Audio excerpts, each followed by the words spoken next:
Selamat pagi, salam sejahtera buat kita semua.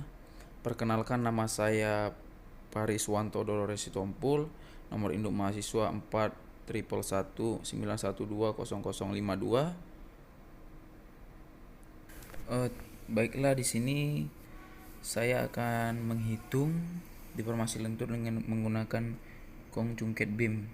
Tapi sebelum saya menghitung, saya akan menjelaskan terlebih dahulu apa itu konjungket beam, yaitu adalah salah satu metode untuk menentukan besarnya putaran sudut dan lendutan pada balok dan portal. Langkah-langkahnya secara singkat saya jelaskan. Yang pertama kita buat bidang momen. Bidang momen harus sederhana, artinya mudah dihitung luasnya dan diketahui titik beratnya. Yang kedua itu buat balok konjungketnya. Yang ketiga, jadikan momen sebagai beban pada balok konjungket. Yang keempat itulah hitung deformasi dengan menghitung gaya cap vertikal atau gaya lintang untuk putaran sudut dan momen pada balok konjungket dan lendutan. Itu merupakan hasil dari semua itu.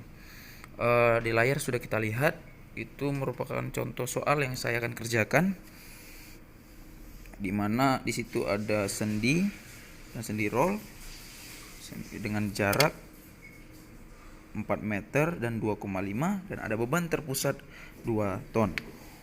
Oke, di sini saya akan menjelaskan tentang mencari lendutan dengan menggunakan metode konjungket beam.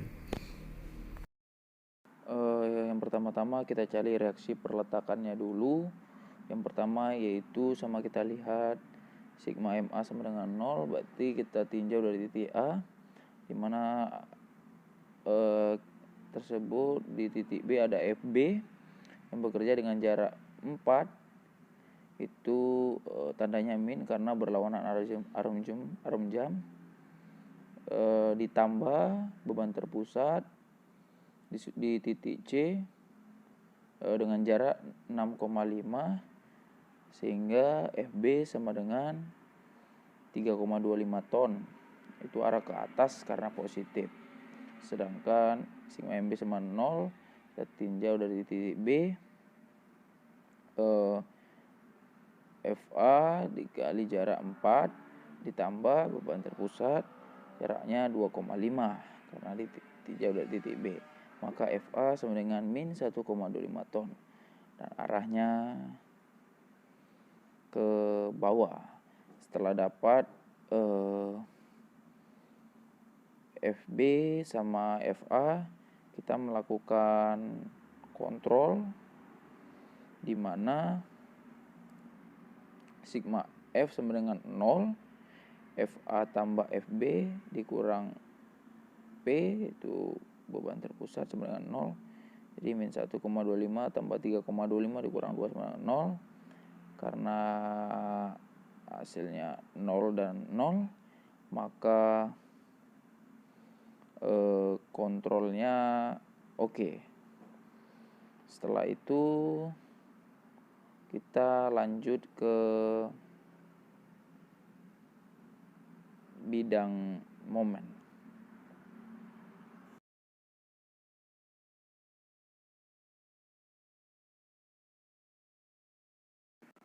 Setelah itu kita akan mencari bidang momennya. Bidang momen sama-sama kita ketahui, yaitu gaya kali jarak. Yang pertama kita lakukan tinjau di titik A. Di titik A itu jaraknya 0, maka X sama dengan 0, MA nya juga sama dengan 0 ton per meter.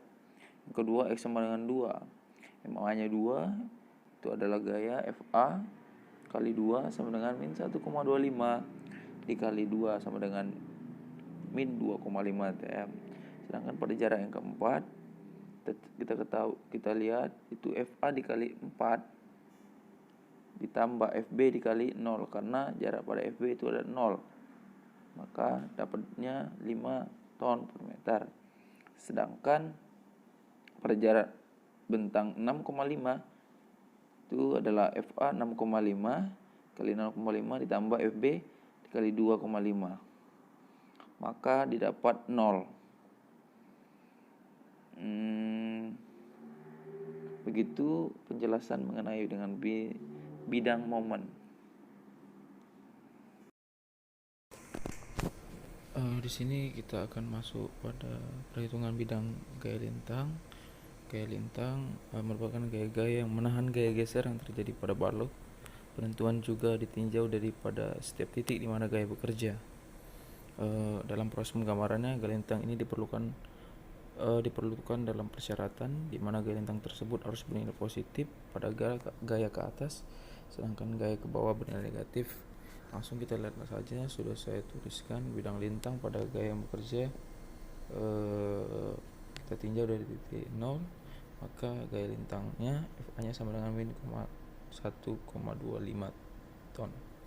Sedangkan pada X sama dengan 2, gaya lintangnya FA sama dengan tetap min 1,25 ton. Pada X sama dengan 4, itu FA gaya yang bekerja tambah FB, dapat kita lihat min 1,25 ditambah 3,25 sama dengan 2 ton. Sedangkan pada X jarak 6,5, D 6,5, berarti FA tambah FB sama dengan dikurang P, yaitu beban terpusat, maka min 1,25 tambah 3,25 kurang 2, maka hasilnya harus 0. Karena gaya tersebut hanya bekerja pada satu arah, itu vertikal. Gaya lintang positif dilukiskan di sebelah atas garis netral, sebaliknya gaya lintang negatif dilukiskan di bawah garis netral. Demikian penjelasan berikut.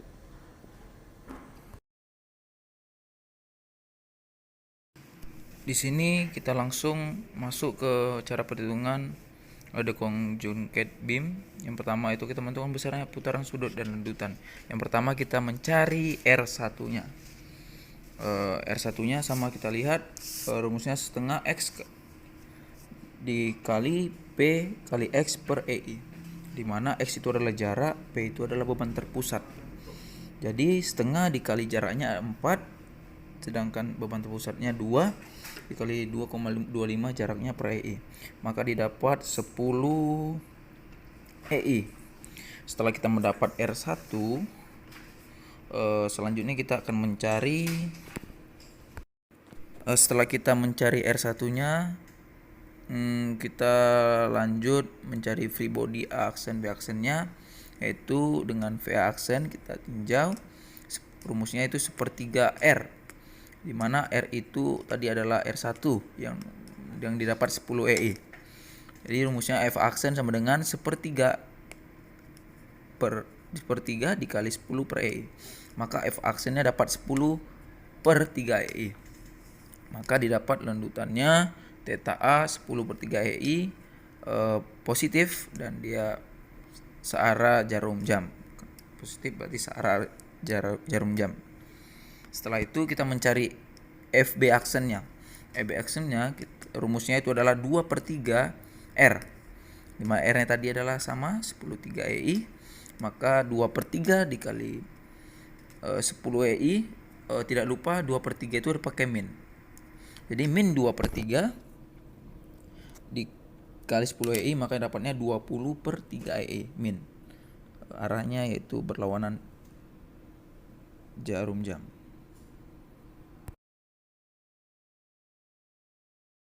Oke, setelah kita mencari free body A aksen B aksen, kita masuk ke free body B aksen C aksen. Sebelum kita mencari itu, kita harus mencari R2-nya dulu. Rumus R2 sama dengan R1 1/2X dikali PX per EI, dimana sekali ini BC itu adalah jaraknya 2,5. Jadi 1/2 dikali 2,5 dikali 2 dikali 2,5 per EI, hasilnya sama dengan 6,25 per EI. Itu merupakan R2. Lanjut kita mencari, setelah mencari R2-nya, kita harus mencari yang pertama FC aksen dengan rumus FB dikurang R2. FB itu tadi kita cari pas mencari R1, dimana FB itu 20 per 3 EI min dikurang 6,25 per EI, itu adalah R2. Jadi hasilnya itu min 26,25 per 2 EI. Sama-sama kita lihat di gambar tersebut. Setelah kita mencari FC aksen, kita mencari MC aksen. yaitu lendutannya. Lendutannya rumusnya itu adalah FB dikali X dikurang R2 4/3 dikali 4/3, dimana FB tadi sama dengan kita ketahui min 20 per EI, X nya jaraknya itu 2,5. Kenapa? Karena itu adalah jarak B ke C, dikurang 6,25 per EI kali 4/3. Jadi didapat yaitu adalah min 50 dikurang 8,3 per EI. Jadi lendutan di C itu sama dengan lendutan di titik C yaitu 58,3 per EI. Berikut penjelasan mengenai tentang metode conjugate beam. Terima kasih. Setelah semuanya perhitungan selesai dari reaksi perletakan, bidang momen, bidang lintang maupun deformasi lendutan dengan metode conjugate beam, ini merupakan hasil dari gambar-gambar reaksi perletakan, bidang momen, bidang lintang, dan bidang normal. Dan satu lagi conjugate beam. Terima kasih atas perhatiannya.